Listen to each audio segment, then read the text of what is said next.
Welcome to Where To Next, a podcast for the driven woman who's been there, done that, and wants to be intentional about what's next.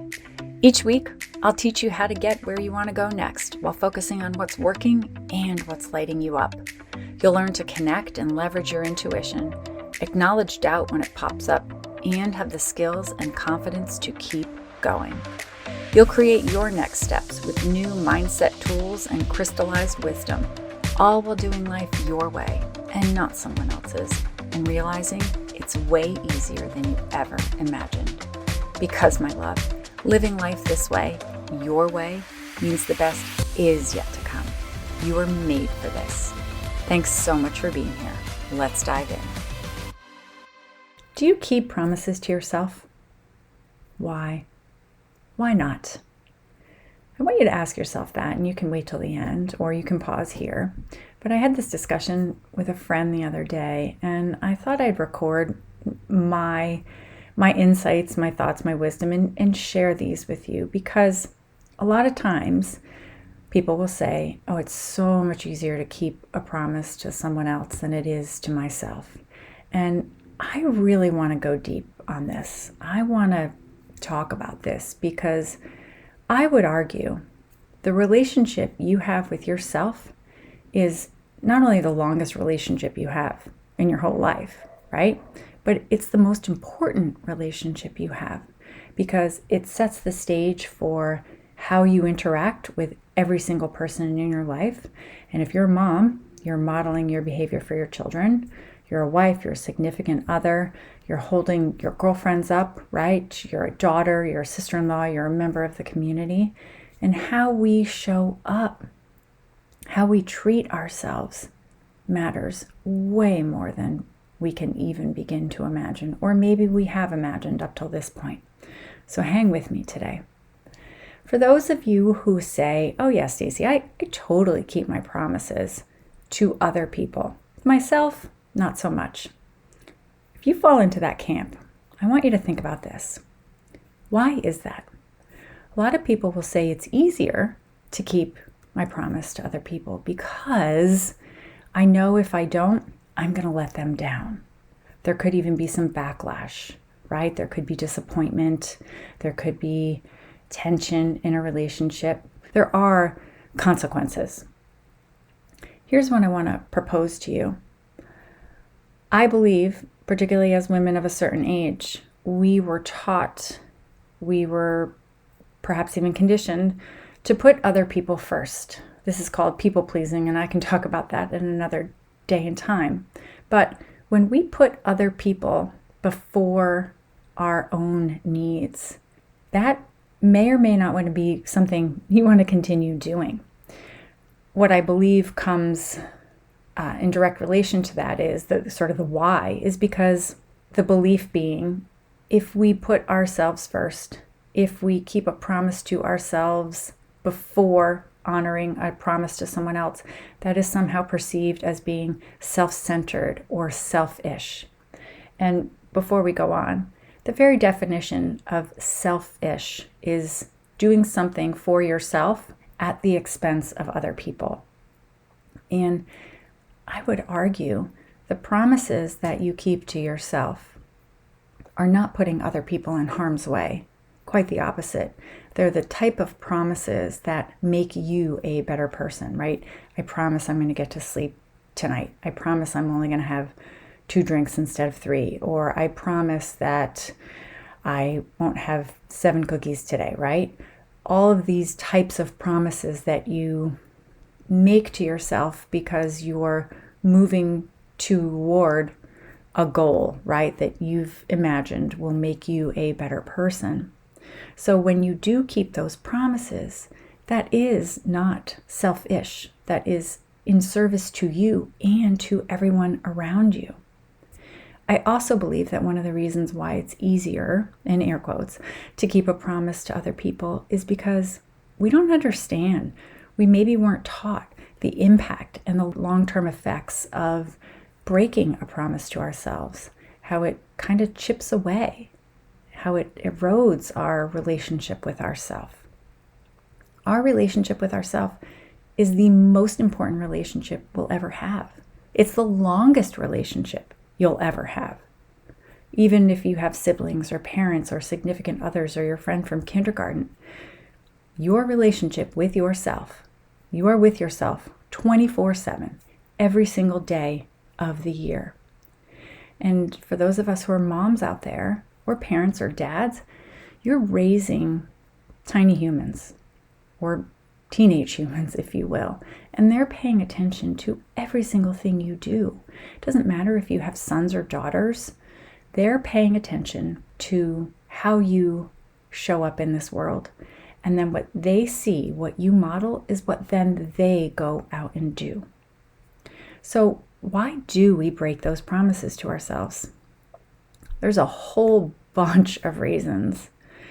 A lot of times we bite off more than we can chew. And what do I mean by that? Well, sometimes we set a super lofty goal or a super lofty promise that honestly just isn't realistic. It's not manageable. It's not doable, right? Maybe we don't have the bandwidth. Maybe at this moment in our life, I cannot promise that to myself. Maybe we don't have the resources. And with resources, most of the time I talk, yes, time and money, but the energy, right? If you're in a particularly challenging season of your life, if you're managing the care of a loved one, and you know you're going to be traveling a lot, or you know that you're going to be keeping long hours, it's probably not the best time to pick up a gym habit, right? Something where you've committed every day for an hour a day. So it's about being realistic. Maybe you don't have a plan. Maybe the promise is just something that sounds good without a hard and fast sort of strategy to approach that with. Maybe you lack clarity about why you're making this promise. So many times, and this kind of goes back to that external validation and approval versus your own. Whenever you start something, whenever you make a commitment, whenever you want to create a new habit, whenever you want to make a change, make a promise to yourself. In order for it to really stick, you have to know why you're doing this. And when I used to work with clients, I would ask them 6 times. It's called going 6 layers deep. 6 times why they wanted to do something. Often when I was weight loss coaching, people would say, I want to lose weight because, here comes the why, I want to wear a bikini to the beach. Okay, why? And I would keep asking. And eventually tears would come. And more often than not, the answer was because I want to be in pictures. I want to feel comfortable to sit on a beach and build a sandcastle with my kids, because I want to go in the water and show my kids that I can do this. That is the why. And so when we aren't clear on any of those components, it can make it more challenging to keep a promise to ourselves. So how do we keep promises to ourselves? Well, the first thing I'm going to say is start small. If you've been around for any length of time, you know ITLT is the way I roll. It's the little things. I am a huge believer that the small things are the things that matter. So let's go back to the gym example, because this everybody can relate to. If you are wanting to get back in the gym or create a gym routine or whatever it is, it doesn't have to be a gym, it could be fitness, movement, whatever, and you currently don't have a practice in place, it is far better to start small with 5 minutes a day, every day, versus 1 hour, 3 times a week. Now, why am I saying this? Your brain is going to say, oh, Stacey, this doesn't matter. 5 minutes, what difference is that going to make? You're probably right. It's not going to make a difference in an overall fitness goal, but what does make the difference is the habit and the consistency with which you show up. 5 minutes every day is just small enough that your brain thinks it doesn't matter for the reasons that you want it to matter. But the consistency reason, that is why it matters. Your brain is also going to want to say, yeah, it doesn't matter And I'll tell you why it does. Because you're not currently doing it.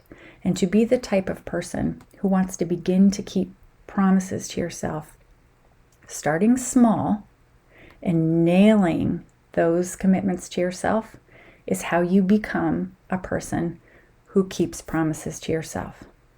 Your brain's going to throw up all sorts of excuses, and you're going to have to manage those excuses. Consistency wins every single time.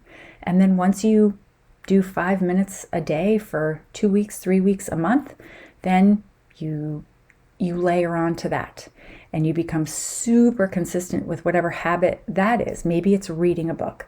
Maybe it's meditating. I don't know what it is. It doesn't even matter. It's the practice and habit of starting so small you think it won't matter, but that's exactly why it does. Because if it mattered, you'd be doing it, and you're not doing it. And you want to get in the habit, you want to get in the practice of showing yourself that, yeah, I can honor this. How else can you keep your promise? Well, I'm going to drop a word in here, and for some of you, it might have a bit of a rub. And it's this word, self-discipline.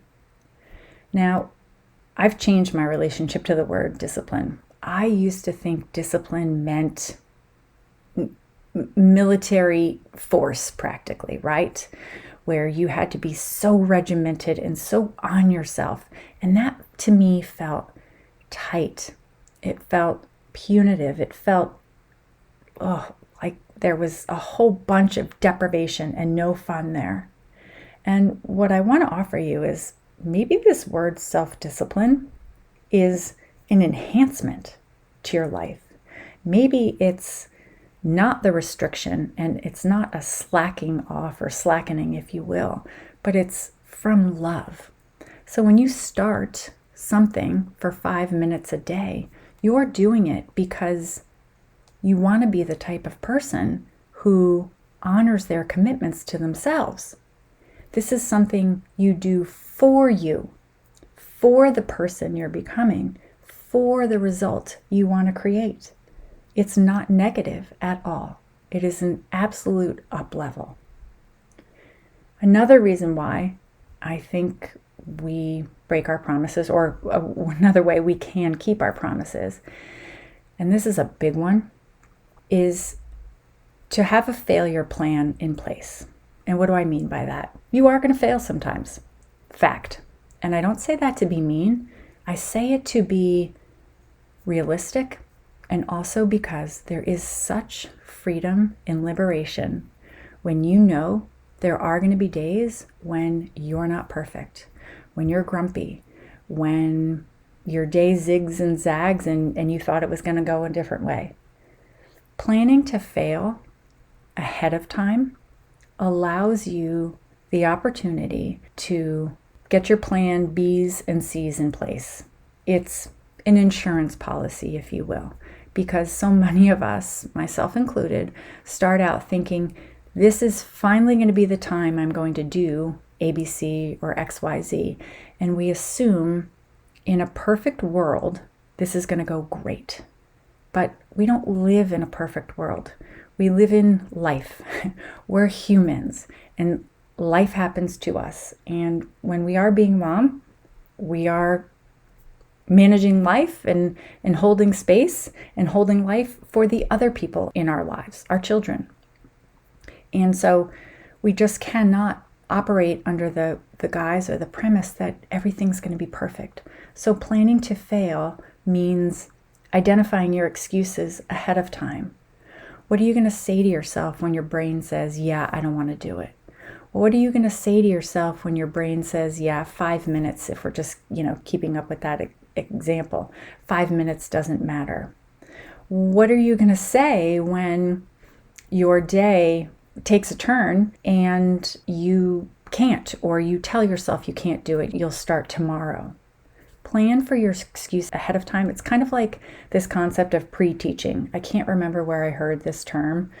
It's like coaching or, a preview. I do this with my kids if we're about to do something that we've never done before. They went to 2 funerals last year, and I had to sit them down. We chose to sit them down and say, okay, this is what a funeral is. This is what's going to happen. You sort of pre-teach, you coach them through the process so they know what to expect. You're doing the same thing with yourself in a loving way, in a way that is of service to you, because again, you know yourself. You know what you're going to tell yourself and the kind of shenanigans that you're going to drop in on yourself, and you want to do this differently this time. This is how you keep a promise to yourself. Anybody remember Susan Powter, that fitness personality from I don't know if she was in the 80s or 90s, I can't even remember, but she had super short hair, and she used to talk about insanity. This is insanity. Doing the same thing over and over again, expecting a different result. If you're saying to yourself, oh yeah, today's the day, I'm going to make that promise and it's really going to work, without making changes based on what you've done in the past and what's worked and what hasn't worked, it's not going to work. And this whole podcast is about how to keep a promise to yourself and why it is so important. So here are a couple phrases that I love to use when I'm in that place of, yeah, no, not today, I'm not going to. 2 phrases. One is, can I just? Can I just for now do this? Can I just put my shoes on if we're continuing with a 5-minute walk? Can I just go around the block? Can I just acknowledge that I don't really want to do this, but I'm going to do it anyway? Can I just? An amazingly helpful and utilitarian phrase. The other way to frame this is from a time perspective. If we're keeping with a fitness habit or some sort of movement, and say you've committed to doing something, or maybe let's talk about meditating or journaling, because those are a couple of my favorites, and I know a lot of people struggle with doing those 2 things. You don't need to journal for 20 minutes for it to work. You don't even need to meditate for 20 minutes for it to work. Can I just sit here for 30 seconds and breathe? Can I just close my eyes for 30 seconds? I just married the 2. Can I just, and the time. But basically it's all about setting a timer and saying, for 5 minutes, am I willing to do this? For 2 minutes, am I willing to do this? And a super small amount of time matters, because remember, the first thing I said when we were talking about keeping the promises is to have it be so stinking small that it doesn't matter, but you know it does. These promises that we keep to ourselves are so important. They inform everything we do in our life, including, like I said, our relationships with other people, and most importantly, the relationship you have with yourself. Keeping promises to yourself reinforces your self-confidence levels and your self-trust, and that begets more.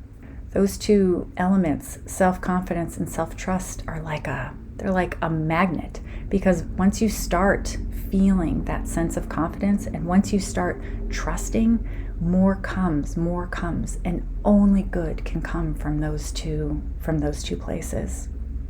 So I want to know what you're willing to promise yourself today and how that's going to be different. You can email me always, hello@StaceyV. And here's what I'm promising to you. This is what I promised myself this year. 1 is to always operate with radical self-compassion. I have been too hard on myself for too long. I'm pretty sure a lot of you can relate to that. And honestly, it didn't work all that well. So once I committed to that, I can't even begin to tell you how much everything has changed. To be forgiving with myself, to be kind with myself, the way that I was or I am with friends, the way that I am with loved ones, the way that I am with my kids. And the other promise I made to myself, this was at the end of last year, was to honor my dream. This podcast is a promise to myself, because I know I have things to say that will make your life easier, because I have learned from so many people, and the impact other people have had on my life I just need to shout from the rooftops and share it with you, because to live in frustration and pain and disappointment and just that sort of low-level dissatisfaction is not why we are here on this planet. And I know you have gifts, and I know you have talents, and I know you have big things that you want to do in this world. And keeping that promise to yourself matters so much. Thanks so much for listening. If this was helpful, text this episode to your friend, and reviews are always appreciated. I know you know that. You can find me on Instagram at Stacey Vulak, STACEYVULAKH, or email me directly. That's the best place to find me. hello@staceyv.com. Definitely grab the link for my weekly note in the show notes below. And remember, until next time, you're in charge. Where are you going next?